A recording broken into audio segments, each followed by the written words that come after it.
महाराष्ट्राचं मिनी काश्मीर म्हणून ओळखल्या जाणाऱ्या महाबळेश्वरमध्ये थंडीचा कडाका वाढलाय।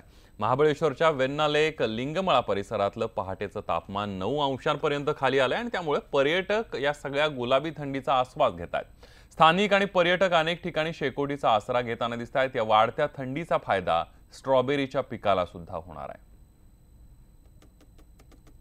आम्हाला असं वाटलंच होतं महाबळेश्वरमध्ये पण थंडी भरपूर वाढली असेल आणि महाबळेश्वरची थंडी ही सहसा गुलाबी थंडी म्हणून ओळखली जाते। तर या थंडीचा आस्वाद घेण्यासाठीच आम्ही आता महाबळेश्वरमध्ये आलेलो आहोत। इथे सुद्धा भरपूर थंडी आहे, जवळजवळ 5-6 डिग्री सेल्सिअस पर्यंत टेम्परेचर इकडचं आलेलं आहे। इकडचं वातावरण पण एकदम मस्त आहे, छान आहे आणि छान वाटतं। एकंदरीत शेकोटी वगैरे पेटवल्यामुळे सुद्धा आम्ही एकदम एन्जॉय करतोय आता सध्या।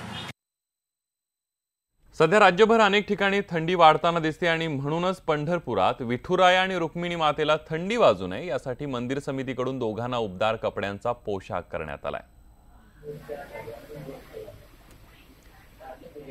आपण ही दृश्य बघू शकतोय की रुक्मिणी मातेला सुद्धा उबदार कपड्यांचा पोशाख चढवण्यात आलेला आहे। पंढरीच्या पांडुरंगाला सुद्धा उबदार कपड्यांचा पोशाख चढवण्यात आलेला आहे।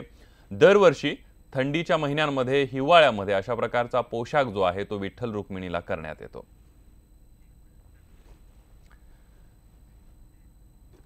पिंपरी चिंचवडमध्ये एक अनोखा लग्न सोहळा पार पडला। 50 वर्षांचा आपला सुखी संसाराचा प्रवास केलेले सगळे आजी आजोबा या लग्न सोहळ्याचं खास आकर्षण होतं।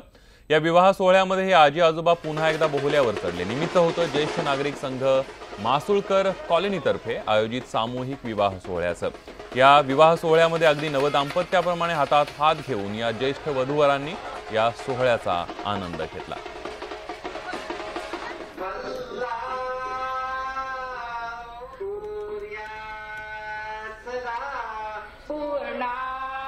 आपण बघतोय ही दृश्य आहेत एका अनोख्या आणि आगळ्या वेगळ्या विवाह सोहळ्याची। पिंपरी चिंचवडमध्ये हा आगळा वेगळा विवाह सोहळा पार पडला आणि या विवाह सोहळ्याचं आकर्षण होतं ते म्हणजे 50 वर्षांचा आपला सुखी संसाराचा प्रवास करणारे सगळे आजी आजोबा।